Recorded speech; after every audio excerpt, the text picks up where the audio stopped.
Ele me distrai, fala mais alto, às vezes grita, me ofende, ameaça. Não, ele não me bate. Não é honesto, sim, claro, trabalhador, inteligente, homem de família. Não, ele não me trai.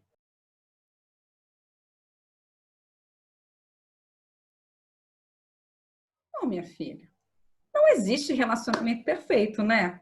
A mulher sábia edifica o lar. Seja inteligente, paciente, afinal vocês formam uma linda família. Então, você vai desfazer de um relacionamento sério, vai destruir uma família por causa dessas besteiras? Pois é, muitas vezes é isso que a gente escuta. Eu sou a Renata de Paula e ao lado da minha parceira desde a Anunciação, iremos apresentar informações e caminhos para que você, que vive um relacionamento abusivo, se liberte desse relacionamento de uma vez por todas. E para isso, a gente conta com a ajuda da psicóloga e especialista em relacionamentos abusivos, Poliana Abreu. Poliana, obrigada pelo seu sim, por sua participação. Eu que agradeço. Desde mais uma vez comigo, nesse projeto tão rico. Minha gente. Poliana, sem perder tempo, quais são as dicas que você pode dar para essa mulher sair de um relacionamento abusivo? A primeira coisa que ela precisa fazer é procurar ajuda, né? Se ela puder, de uma terapia especializada, e que ela comece a sair desse isolamento social, então que ela tenha essa rede de apoio. Normalmente a mulher que está no relacionamento abusivo, ela está bastante isolada socialmente, né? Essa é uma parte da construção do relacionamento abusivo. Então, se ela conseguir uma boa ajuda de uma pessoa, da família, de uma amiga, isso já é suficiente para ela conseguir tomar alguns passos. Ela procurar ajuda psicológica, né, especializada, é muito importante. E também, caso ela tenha filhos e bens, precisar pensar nessas coisas todas, ela já procure uma advogada para conseguir uma orientação, para pelo menos ela saber dos direitos dela, né? Uma orientação, às vezes, sem compromisso, mas que pelo menos ela saiba quais são os direitos dela e que ela possa pensar com tranquilidade nos próximos passos. Mas sozinha, normalmente, é muito mais difícil da mulher sair da violência. Então, você acredita que ela deve se preparar emocionalmente para fazer esse término? É importante ela se preparar emocionalmente? Sim. Como que ela poderia fazer isso? É muito importante que ela se prepare emocionalmente, porque o término no relacionamento abusivo, ele é totalmente diferente do término de um relacionamento saudável, né? Do mesmo jeito que tudo que acontece no relacionamento abusivo, desde o começo, no meio e no fim, é diferente do relacionamento saudável, o término, que é o fim, também vai ser diferente. Então, ela precisa saber com o que ela está lidando. Normalmente, ela não está preparada para um término como é o término do relacionamento abusivo. Ela está esperando e tem esperança, né, de que vai ser um término saudável, normal, né? Como quando a gente termina com ex-namorados que não são abusadores e daqui a um pouco a gente liga para desejar feliz aniversário, toma um café da tarde até, né? Mas não, é um término bastante diferente, inclusive 70% dos feminicídios nos relacionamentos abusivos são no término, porque há um escalonamento muito grande dessa violência. Então, mesmo aquela que não vai ser morta, mesmo aquela que não vai sofrer o primeiro abuso físico, às vezes acontece também no término, é escalonado o abuso psicológico para que essa mulher se mantenha a qualquer custo nesse ciclo de violência. Então, Poliana, como a gente sustenta esse término? No Era Amor, ela tem uma terapia especializada, passo a passo, né? E dentro dessa metodologia que a gente tem, esse método de passo a passo, né? A gente trabalha também o término, né? E a gente introduziu na nossa metodologia o contato zero para as mulheres que não têm filhos, contato mínimo para as mulheres que são mães. Então, a gente dá muitas dicas, a gente fala muito sobre, então, o contato zero ou o contato mínimo é justamente para que essa mulher não seja mais abusada, né? Que ela consiga se fortalecer longe do abuso e que ela consiga começar, às vezes, o processo de cura dela. Só vai ser possível longe da violência, longe desse abusador. Qual a diferença do abuso emocional psicológico? Porque para mim parece muito parecido, né? Nenhuma diferença, é só uma questão de nomenclatura. Em algumas literaturas vocês vão achar abuso emocional, em outras vocês vão achar abuso psicológico. A gente fala bastante de abuso psicológico, é o termo que a Ana Era usa mais, mas não tem diferença. Mas como o relacionamento abusivo afeta o psicológico e a autoestima das vítimas? A gente tem que começar a entender que relacionamento abusivo é um problema de saúde pública, né? É um problema social, é uma questão de direitos humanos, né? Relacionamento abusivo não é um problema emocional, como a gente às vezes aprende, né? Não é. É uma questão de direitos humanos, saúde pública, é um problema emocional. E não pode ser mais tolerado, né? Tem que parar, né? E quando a gente entende que é um problema social e não um problema psicológico, fica mais fácil. Então, assim, quando esse homem e essa mulher, eles se casam, quando a mulher casa com o abusador, eu tô falando homem e mulher porque diz respeito ao que acontece na grande maioria dos casos, mas muitas coisas do que eu vou falar aqui com vocês hoje também podem ser entendidos e usados pela comunidade LGBT+, né? Mas a grande maioria dos casos são mulheres. Então, quando essa mulher casa com o abusador, eles viram um só, e normalmente esse um só é o abusador. Então, tudo que acontece nesse relacionamento é o abusador que dita, né? Tudo que acontece, existe essa hierarquia, então, de poder, né? Esse abusador, ele tem um poder, pode ser financeiro, pode ser emocional, e tem essa outra pessoa que não tem o poder. Então, isso não mina só a autoestima, né?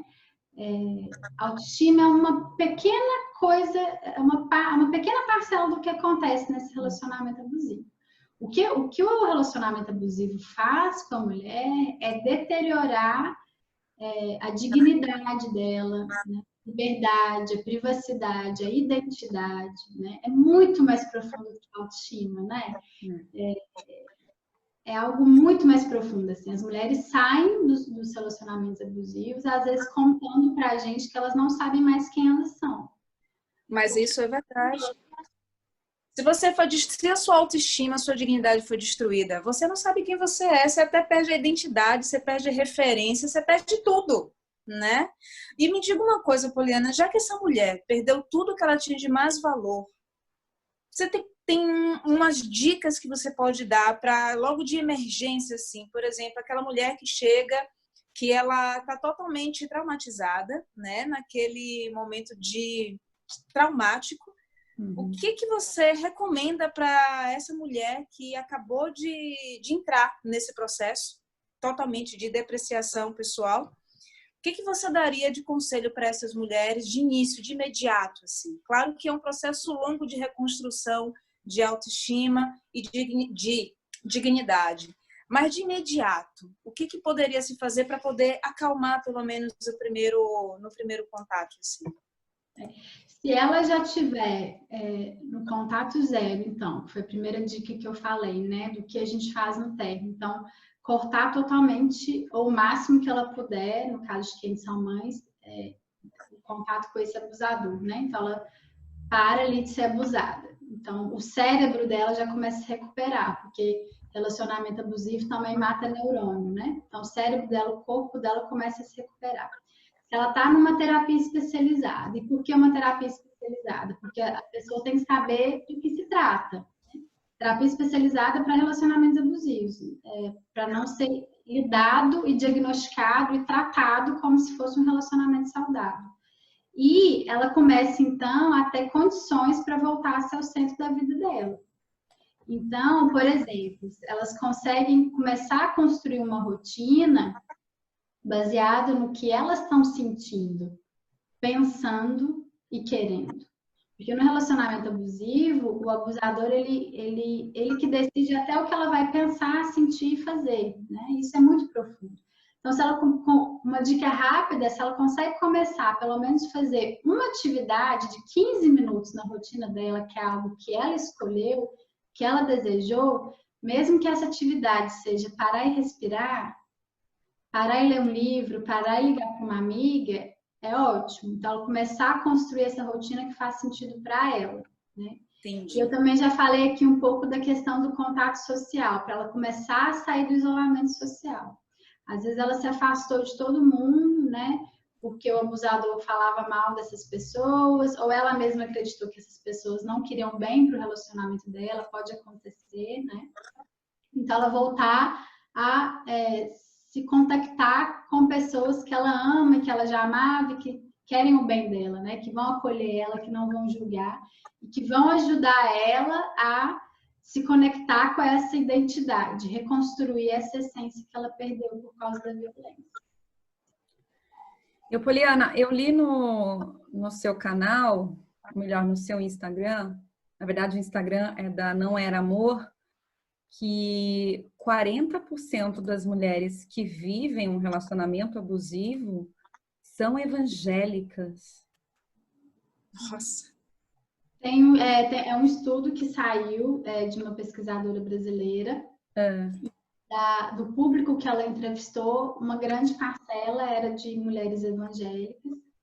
E isso tem muito a ver com as regras religiosas, né? Da mulher ser subserviente a esse marido, dessa mulher que é valorosa, dessa mulher que é paciente, que ela é bondosa, que ela edifica o lar, que ela educa esse homem, né?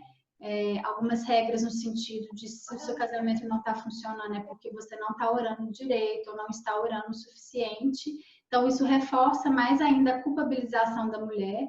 E culpa, é muito importante a gente dizer, que é o principal efeito psicológico do abuso. Vem no combo. Sabe quando a gente compra hambúrguer, batata frita e refrigerante? Não vem só o abuso. Se viesse só o abuso, essa mulher não ficava na violência. Vem um combo. O hambúrguer é o abuso, aí vem os adicionais. Culpa, vergonha, achar que isso acontece com ela, né? Confusão, medo. Então, assim, essa culpabilização que vem de uma comunidade onde ela se sente pertencida, no caso, a comunidade religiosa, né? De uma figura que ela procura buscar ajuda e que essa comunidade, essas pessoas voltam para ela, culpando ela, isso realmente é um problema, né? É como se ela fosse abusada de uma segunda vez, e a gente realmente precisa repensar.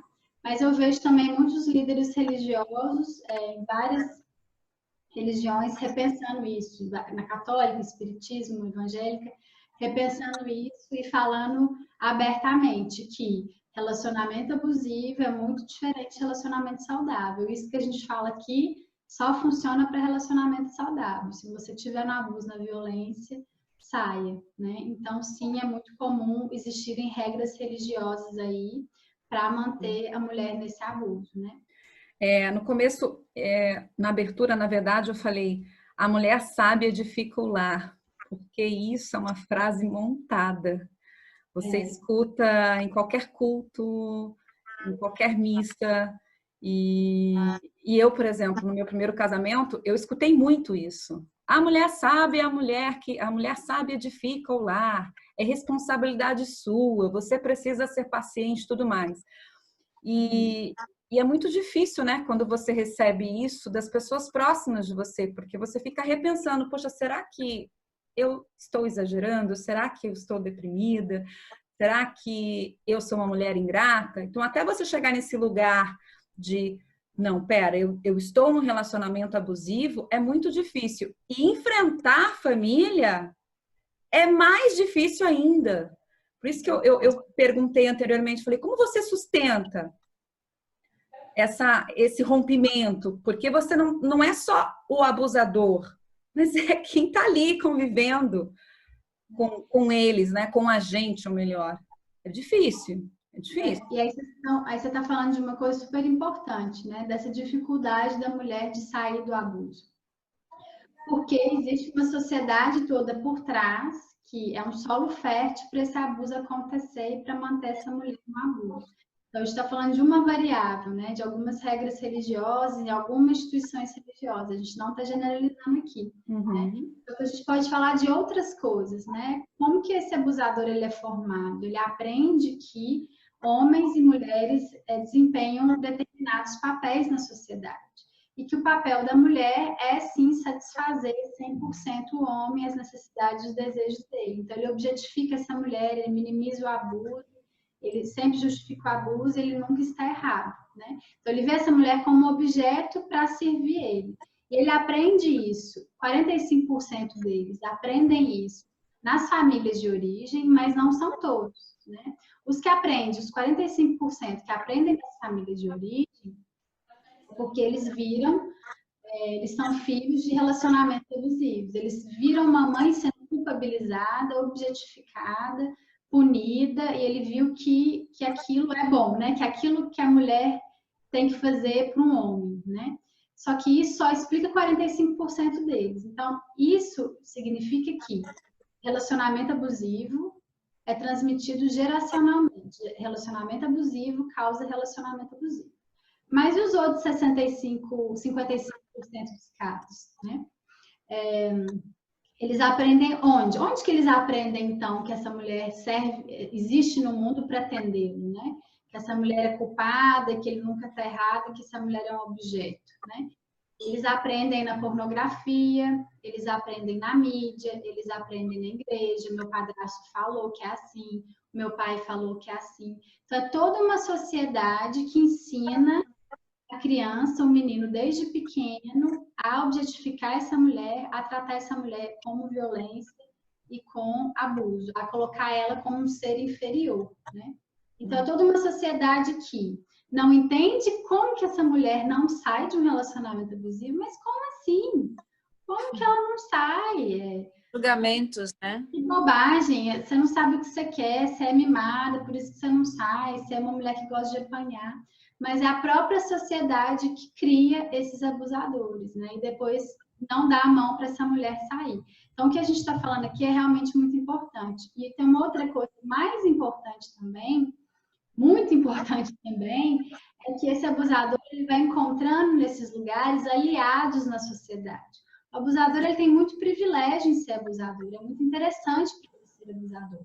Porque essa mulher dentro de casa, ela é super cooperativa, ela é hiper cooperativa. Até as mulheres mais inteligentes, mais espertas, mais graduadas, mais feministas, elas começam tentando reagir mesmo, mas depois elas vão perdendo força, porque elas vão perdendo capacidade de reação, porque quando elas reagem, o abuso vem muito mais forte, né?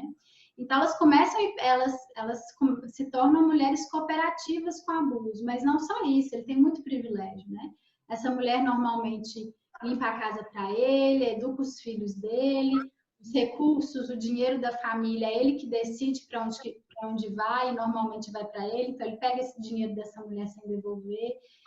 Chama roubo, né, gente? Eu acho que a gente tem que usar as palavras certas. Sim. Então, o sexo é ele que decide quando vai ser feito e como vai ser feito, mesmo que ele não queira ter relação sexual, ele ainda decide, ele trata ela como posse, mas ao mesmo tempo ele pode ter casos extraconjugais, uma grande parte dos abusadores tem, mas ela não pode nem ter amigo homem, então é muito privilégio ser abusador. E aí quando ele sai de casa e vai para a sociedade, ele tem aliados em todos os lugares, os amigos são aliados, os colegas de trabalho são aliados, o judiciário ainda é muito machista e ainda é aliado. O que o judiciário faz? O judiciário não divide, né, abusador de não abusador. Então, decide divórcio, guarda pensão, do mesmo jeito para abusador e não abusador. Então, esse é um debate que, inclusive, os homens deveriam querer participar, né? Deveriam querer pensar. Então, assim, o meu recado é, você não está sozinha, né? Não é só você que passa por isso. Se você está confusa, culpada, isso tudo faz parte do abuso, vem no combo, né? Então, procure ajuda, procure e tente uma terapia especializada se for possível. Também tente terapia gratuita se você precisar. A gente precisa educar a sociedade, ampliar esse debate, sensibilizar as pessoas para esse debate, né? E tentar começar a trabalhar também com prevenção, começar a prevenir em relação a relacionamentos abusivos. Então, dica de ouro, assim. Primeiro sinal de alerta é posse, né? Aquele primeiro comportamento ali de ciúmes que a gente normalmente romantiza e acha bonitinha porque ele gosta de mim. Então, uma dica de prevenção aí, o primeiro sinal de alerta que tem que piscar na nossa cabeça é o ciúmes, é a posse.